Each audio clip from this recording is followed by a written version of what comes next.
차렷! 경례! 안녕하세요. 네, 안녕하세요. 오늘도 정오의 스터디를 위해서 미래문화연구원의 이대원 목사님 오셨습니다. 네, 반갑습니다. 반갑습니다. 네, 언제 들어도 경쾌한 이 수업 종소리로 오늘 또 이렇게 수업을 시작해 보려고 하는데요. 목사님, 저희가 지난 시간까지 계속해서 이제 창세기에 대한 이야기로 우리의 신앙의 어떤 근본이랄까요? 그런 이야기들을 계속해서 나누고 있어요. 네, 오늘은 또 어떤 이야기로 준비를 하셨을지 궁금합니다. 제가 지난 시간 마칠 네. 때쯤 질문 한 가지 우리 청취자 여러분께 드린 음, 게 있어요. 네. 그게 뭐였냐면 선악과에 대한 질문이었죠. 네, 맞아요. 네, 선악과에 대한 질문이었는데 여러분들도 잘 알고 계시다시피 하나님은 우리가 일반적으로 인식한 하나님은 전지전능하시고 사랑이 많으시고 은혜가 풍성하신 하나님. 그렇잖아요. 네. 예, 우리가 알고 있는 하나님이 그런 하나님이에요. 그리고 또 창세기 1장 31절을 보면은 하나님께서 하나님의 형상을 따라 지음받은 사람을 통해서 하나님께서 작정하시고 목적을 정하셨던 창조의 원리, 생육하고 번성하고 땅이 충만하라. 이 원리가 실질적으로 작동하는 걸 보시면서 너무너무 기뻐하셨던 하나님이에요. 그죠? 그렇게 기뻐하셨던 하나님인데, 근데 왜 그런 하나님이 우리가 흔히 알기로는 타락의 가장 기본적인 동기를 제공했던, 그죠? 선악과를 왜 만드셨을까? 그죠? 선악과를 안 만들었으면 타락도 안 했을 거 아니에요. 더군다나 선악과를 만들어 놓고 그 선악과를 어디다 두셨냐면 동산 중앙에 두셨다고 그랬어요. 동산 중앙에 있다는 것은 뭐죠? 가장 잘 보이는 그렇죠. 곳이죠. 어디 있든지 어느 장소에 있든지 24시간 내내 고개만 돌리면 보이는 곳에 있던 거예요. 안 보고 싶어도 볼 수밖에 그렇죠. 없는. 그러니까 늘 보이는 곳에 갔단 말이에요. 이게 이상하지 않을까 하는 거예요. 자, 우리가 알고 있는 하나님은 사랑과 은혜가 풍성하신 하나님. 그 다음에 피조물을 창조하시고 그들이 번성하고 축복받는 것을 보시면서 기뻐하신 하나님이에요. 그죠? 근데 그 하나님이 그 모든 것을 깨트릴 수밖에 없는 근본적인 원인인 타락의 근본적인 원인인 선악과를 만드셨단 말이에요. 그리고 동산 중앙에 놓으셨어요. 왜 그러셨을까? 만약에 하나님이 이걸 갖다가 인간을 미혹하기 위해서 만드셨다면 이거는 일종의 학대예요. 그렇잖아요. 네. 예컨대 우리가 예를 들어 볼까요? 우리가 그 꼬마 아이에게 자녀나 손주를 자녀나 손주하니까 자녀를 아기예요. 어린 네. 한 3살, 2살 정도 되는 애를 앞에 놓고 아주 맛있어 보이는 사탕과 초콜릿을 앞에 딱 놨단 말이에요. 그리고 난 다음에 아빠 나갔다 올 테니까 엄마 나갔다 올 테니까 앞으로 2시간 동안 절대로 건드리지 마. 이러고 나갔어요. 네. 나갔다 들었는데 만약에 건드렸으면 너 아빠한테 혼나. 엄마한테 혼나. 이러고 나갔어요. 그 정도면 그건 아동학대잖아요. 그렇죠. 그렇죠. 안 먹을 수가 없죠. 학대잖아요, 학대. 그러니까 제가 왜 선악과를 만든 게 만약에 하나님께서 어떤 타락을 인간이 그 미혹을 받고 타락을 아시고 만들게 만들어 놓으셨다면 그건 하나님의 일종의 인간 학대, 피조물 학대가 되는 거죠. 그렇잖아요. 근데 만약 우리가 그렇게 생각한다면 창세기 1장과 2장에 나타나셨던 그 은혜로운 하나님, 피조물을 만들어 놓으시고 여러분들 혹시 그걸 주목해 보셨는지 모르겠는데 창세기 1장과 2장을 보시면요. 잘 읽어보세요. 읽어보시면 하나님께서 창조하시고 축복하시는 장면만 나오지 그 피조 세계에 어떠한 것도 요구하지 않으세요. 그러니까 그걸 통해서 우리가 알 수 있는 건 뭐냐면 창세기 1장과 2장에 나타나신 하나님은 그냥 은혜를 베푸시는 분이에요. 하나님의 것을 모든 피조 세계와 피조물과 함께 하시고 싶어 하시는 하나님, 그분밖에 안 보여요. 그러니까 우리가 흔히 말할 때 하나님의 은혜와 하나님을 사랑을 생각할 때 예수 그리스도의 십자가를 통해서만 우리가 흔히들 많이 발견하는데 이미 창세기 1장과 2장에는요 하나님의 은혜와 사랑이 그대로 표현됐어요. 십자가의 사랑과 다름없는 그 사랑과 은혜가 창세기 1장과 2장에 그대로 포함됐어요. 이거 재밌는 질문 한번 드려볼까요? 창세기 1장과 2장에는 우리가 이제 하나님이 이제 세상을 창조하시고 은혜 베푸셨다고 그랬잖아요.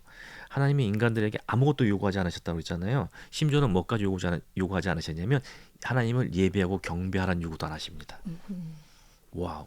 왜 그러셨을까요? 있는 그 자체로 하나님께 영광을 올려드리기 위해서. 자, 역시 중요한 포인트를 말씀하셨어요. 뭐냐면 인간이 존재하는 방식 자체, 그들의 삶의 방식 자체가 하나님께 예배가 된 거예요.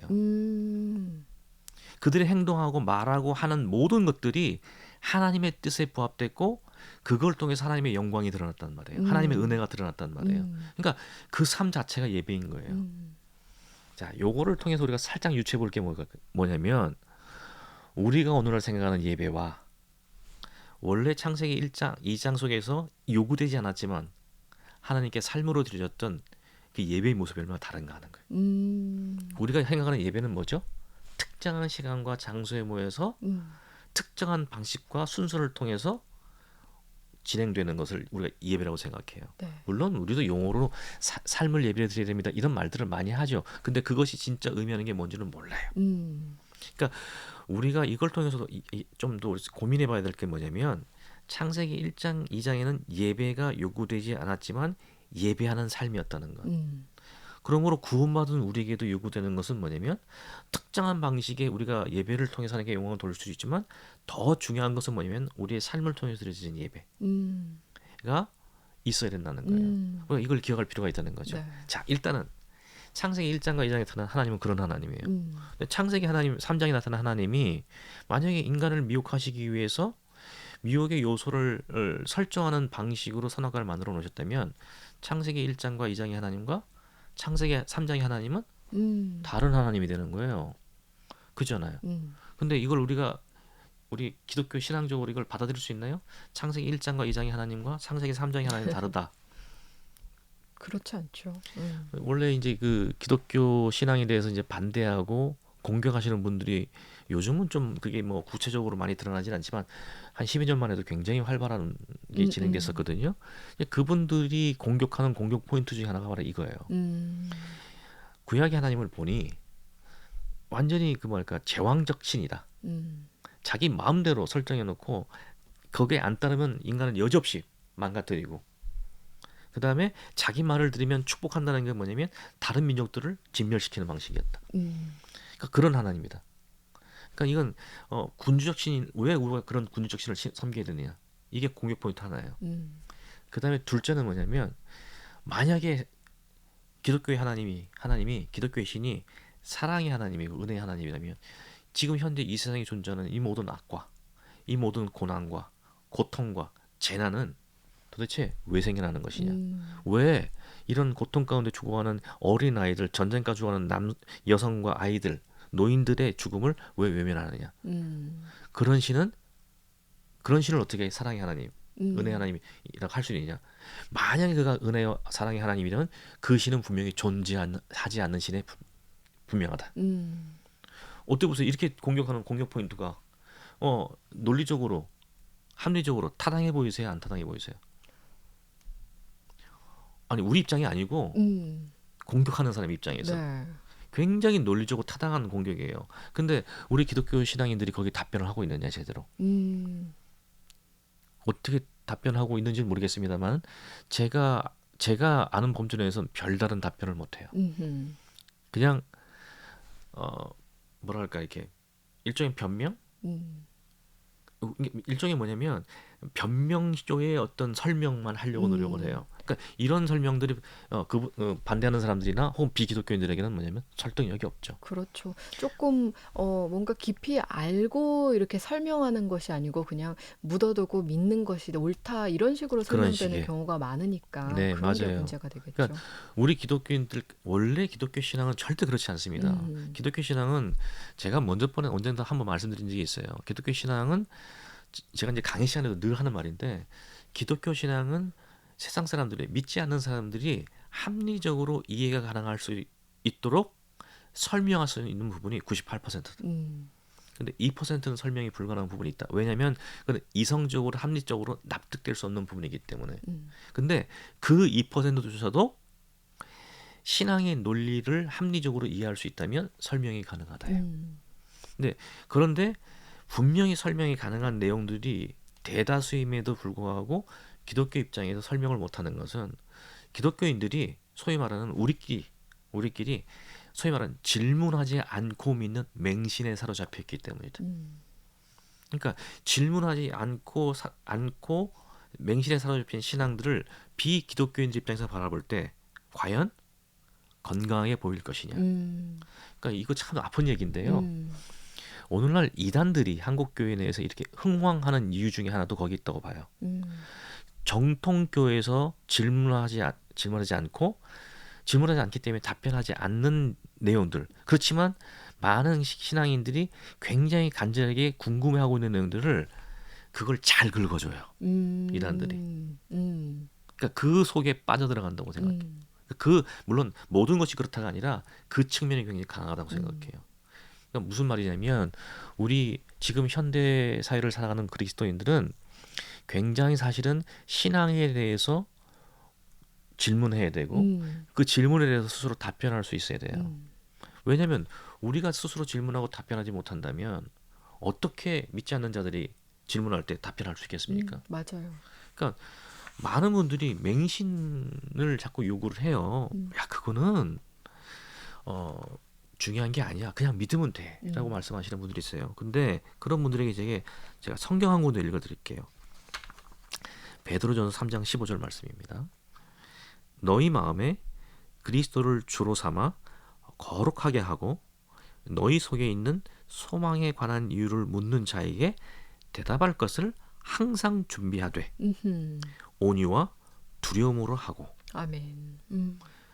우리는요, 그러니까 이게 기독교 신앙에 대해서 어떤 사람들이 질문해 올 때 우리가 거기서 성실하게 답변하고 겸손하게 답변하는 것은 우리의 선택 상황이 아니에요. 하고 싶으면 하고 하기 싫으면 안 해. 이게 아니라 그리스도의 영적인 의미예요. 그리스도인들의 영적인 의무예요. 책임이죠. 그죠? 근데 우리가 그거에 대한 관심이 없어요. 40년 전, 30년, 40년 전에는 대한민국 사회의 전반적인 학력 수준이 높지 않았다고 볼 수 있어요. 지금 현재에 비하면. 근데 지금은요. 30년 전, 40년 전에 비교할 수 없을 정도로 교육 수준이 높아요. 네.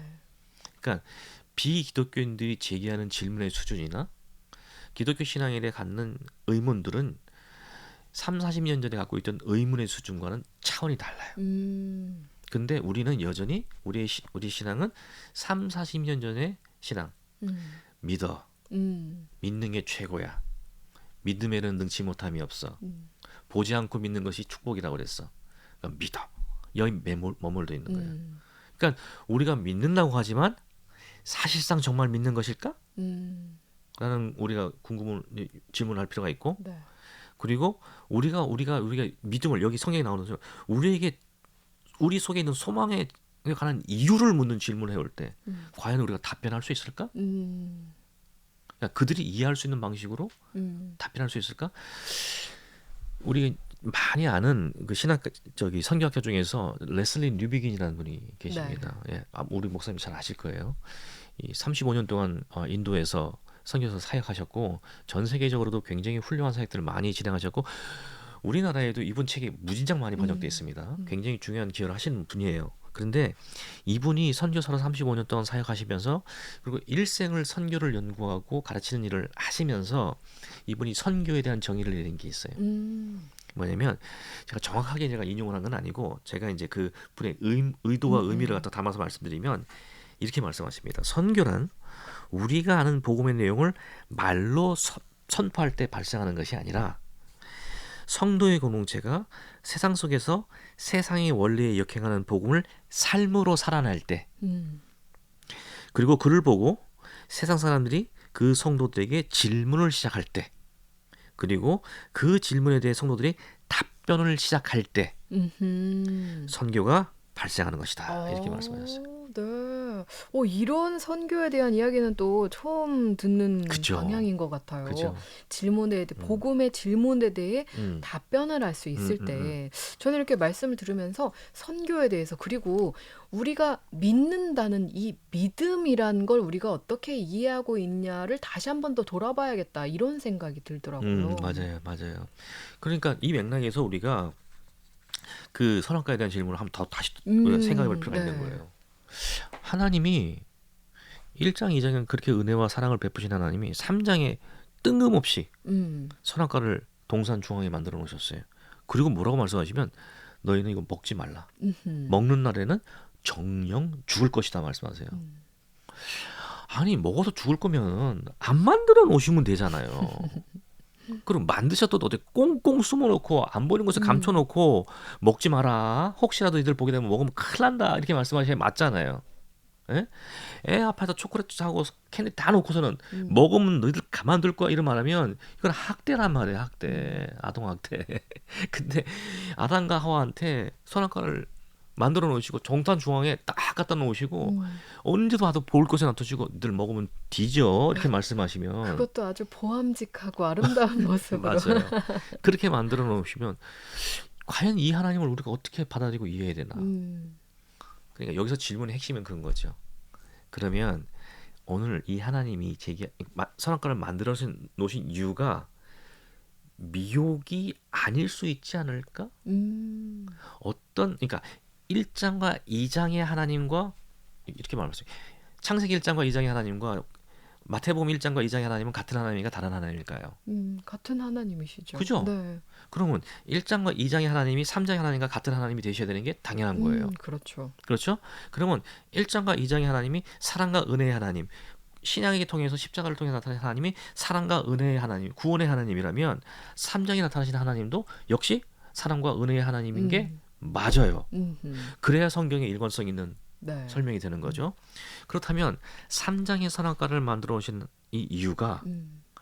미혹이 아니라 다른 이유와 목적이 있을 것이라는 음. 어떤 우리 이렇게 생각을 해볼 필요가 그렇죠. 있다는 거죠. 음.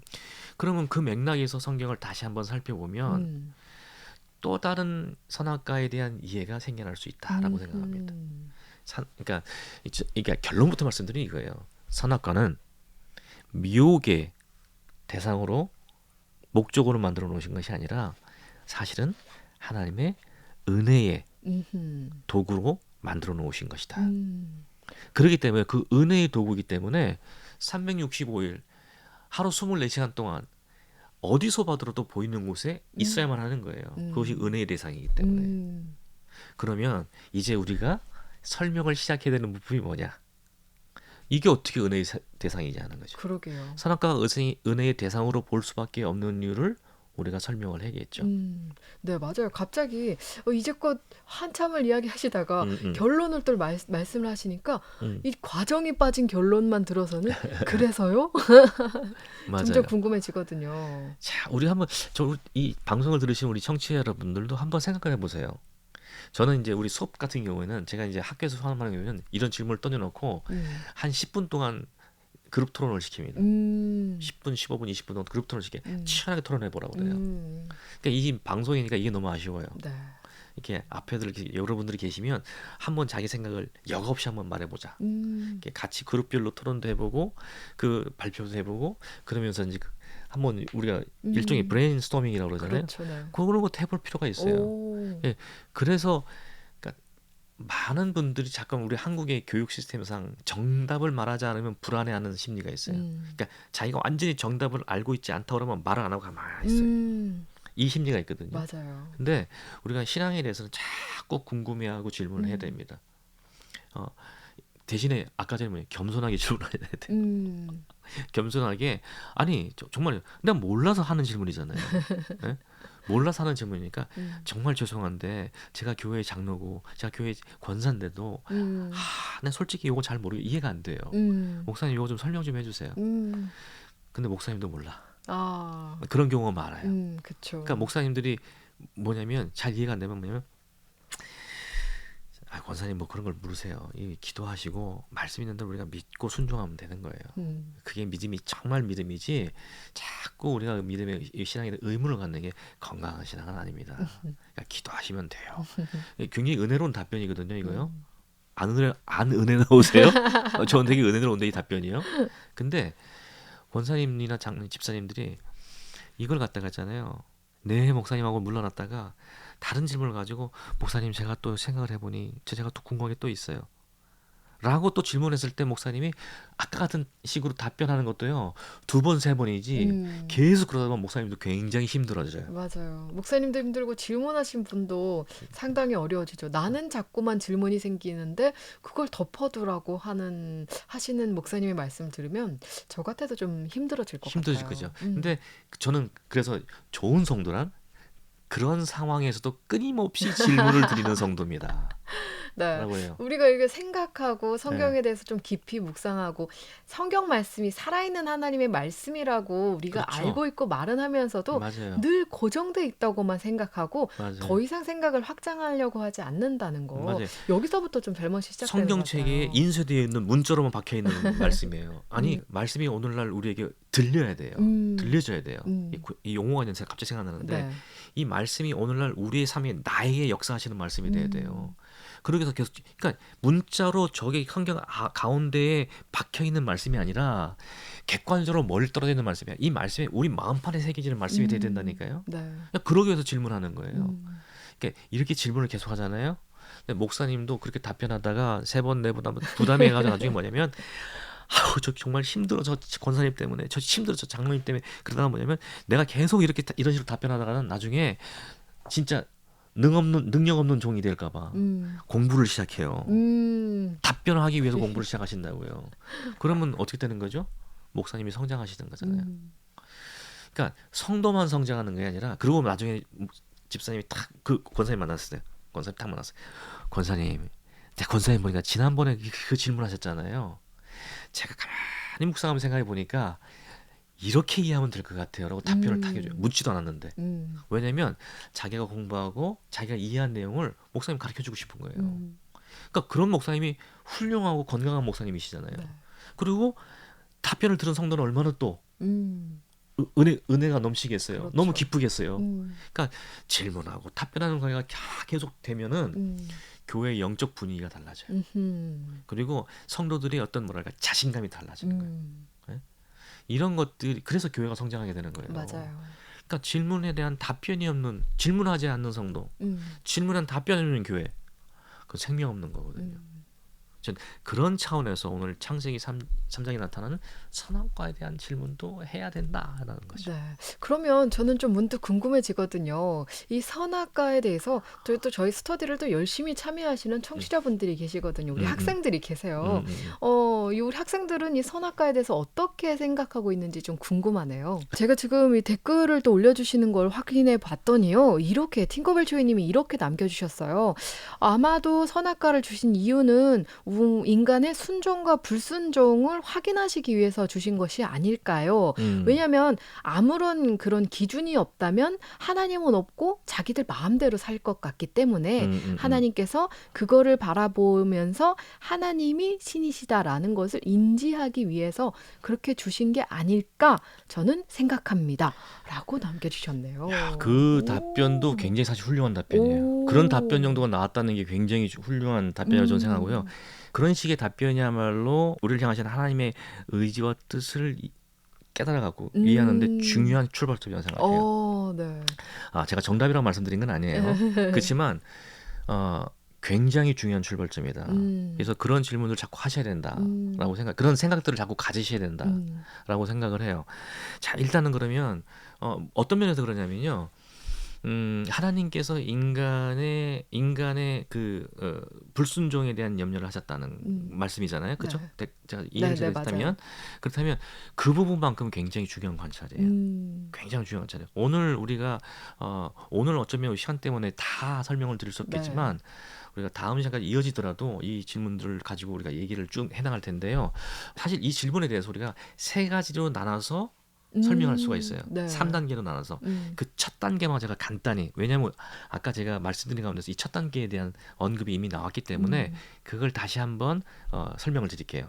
뭐냐면 자 선악과에 대한 질문은 우리가 3단계로 답변할 수 있다 말씀드렸습니다. 그 첫 번째 단계는 뭐냐?